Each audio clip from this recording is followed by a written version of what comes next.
Welcome to Van Life with Steve, and thank you for joining me for a visit to the notorious Wild West town of Deadwood, which is nestled in the Black Hills of South Dakota. In this episode, we're primarily going to visit the grave sites of some Wild West icons, starting with Wild Bill Hickok, who is buried in Mount Moriah Cemetery.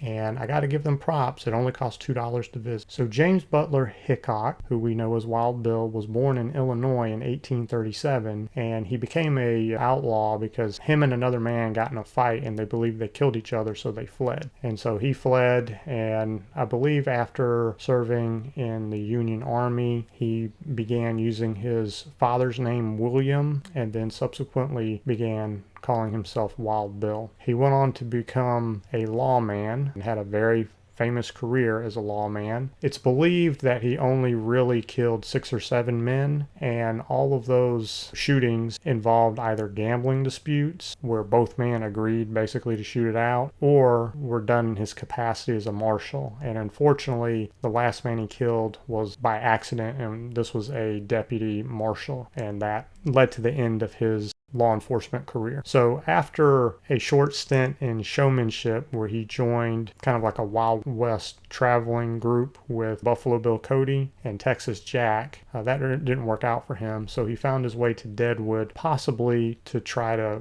make some money during the gold rush. And even though he is Deadwood's most famous citizen, he was only in town for about 3 weeks before he was infamously shot in the back of the head during a poker game by Jack McCall. Basically, Jack McCall had lost in an earlier game pretty badly, and it is thought that Bill gave him some money to go buy some food, and it's thought that Jack McCall was insulted by that, and so he returned. And then Wild Bill was one of the few times he didn't sit with his back to the wall so he could see people coming in, and Jack McCall came in and shot him in the back. And Jack McCall was subsequently hung after 2 trials. And when he was shot, Wild Bill was holding the famous Dead Man's Hand, which is black aces and eights, and reportedly his 5th card was the Queen of Hearts. And for this event, Wild Bill is also inducted in the Poker Hall of Fame.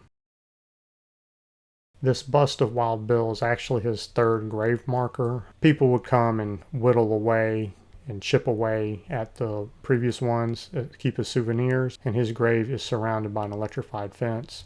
And you can see the various keepsakes that people have left out of respect for an absolute Wild West icon. Despite his gunfighting killings only numbering 6 or 7, that is more than Wyatt Earp and Doc Holliday put together. Wild Bill was also most likely, he was definitely mauled by a bear. Now, as to whether or not he actually killed the bear with a buck knife, that's maybe unknown, but he was definitely mauled by a bear and survived. Now, but next on Wild Bill, you have Calamity Jane, and this is kind of done as kind of like a practical joke on Wild Bill, because he reportedly did not care for her very much when they were living, even though she claimed to be married to him. And I have to give props to the town of Deadwood. Both of their graves are right at the front of the Mount Moriah Cemetery. The cemetery is on the side of a hill, and you get a pretty good workout walking around it because it's mostly uphill. And so again, props to them for having it right next to the entrance.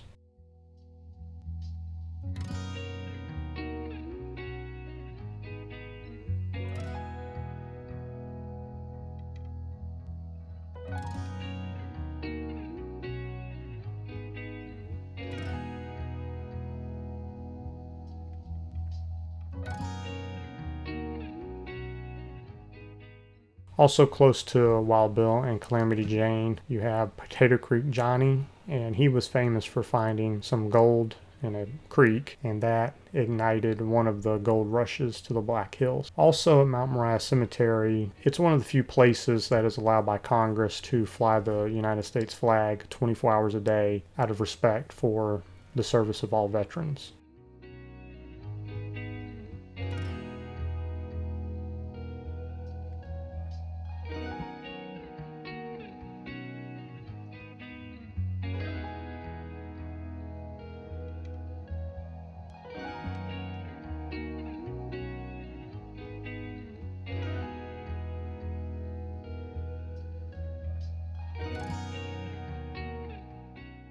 And while you're up here, this is a great opportunity to take in a terrific view of the town of Deadwood. You can see it's right there in the gulch among the Black Hills. And it's sort of like a mini Wild West Las Vegas. There is gambling allowed here, and it's basically just all along one strip.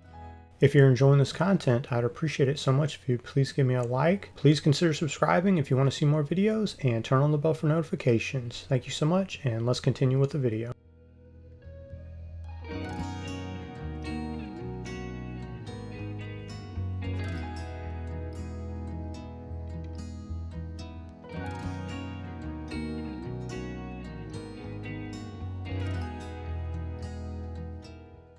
Next, we're going to make our way to the grave of Seth Bullock, who was Deadwood's possibly the first appointed sheriff, and he was portrayed by the actor Timothy Oliphant in the Deadwood series on HBO. He did a great job. Now, to get here, you got to hike up about, the elevation games is like 700 or 800 feet. And now Seth Bullock, he was known as an imposing man. I think he had a large stature. And he came to Deadwood a couple of days after Wild Bill was murdered. And so the town was on edge. And he did a lot to kind of bring order to the town. And him and his partner, Soul Star, they opened up a hardware store. And they went on to be the sheriff and would eventually go on to open a motel, and we'll look at a picture of that later. But so while Seth Bullock, he served as the sheriff when he was appointed for about 9 months, he actually did not win election as sheriff. That went to another man named John Manning. But while he was sheriff, Seth Bullock did sort of run off Wyatt Earp, who came there and was going to try to become sheriff. And Bullock became friends with Teddy Roosevelt, and Teddy Roosevelt, after Bullock was not elected sheriff, went on to appoint him as U.S. Marshal, and then he was later reappointed by President Taft.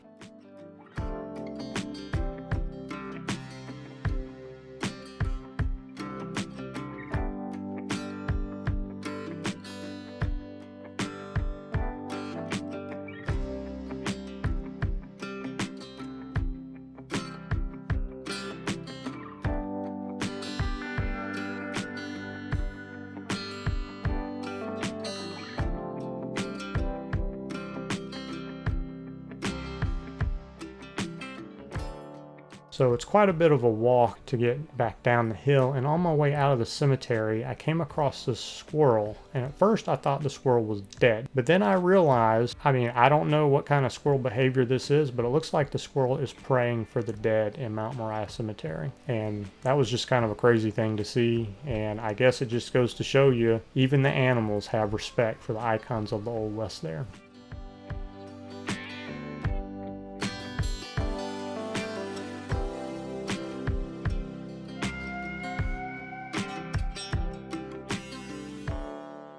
Heading back down to the visitor center of Deadwood, there's free parking here, so it's a great place to park to explore the Deadwood strip, so to speak, and you can just walk up and down Main Street. So what I was told was that most of the original buildings basically all burned down because there were several fires. And so I asked, hey, where was the place where Wild Bill was shot? And I was directed to the Saloon Number 10. So this is not the original Saloon Number 10, that burned down, and the actual location where Wild Bill was shot, it's another building, and it's across the street and I believe to the east of Saloon Number 10. And you can also look here with kind of like the biker gang notices, and that was kind of a first for me. I sort of didn't realize biker gangs were real, but so I didn't know it at the time that Saloon Number 10 wasn't the actual place. I thought it was the actual place Wild Bill was shot and killed. And this is a really interesting place to go. They have a lot of memorabilia about the, when the town was Old West.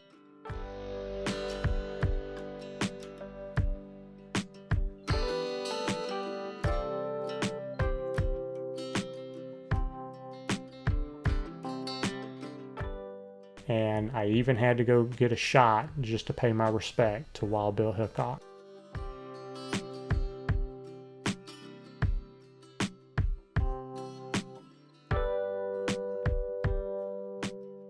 So here are a couple more shots around the town. Here's the Bullock Hotel, which is actually the original building. Seth Bullock built the hotel later, and It was subsequently bought and turned into a hardware store, and then they renovated it back into a hotel.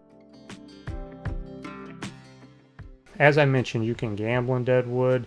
They also do reenactments Monday through Saturday of various historical events in the town, including Wild Bill's murder and the trial of Jack McCall. So it's something I definitely would recommend that you check out. I really enjoyed my time here. I want to thank you so much for joining me for this episode.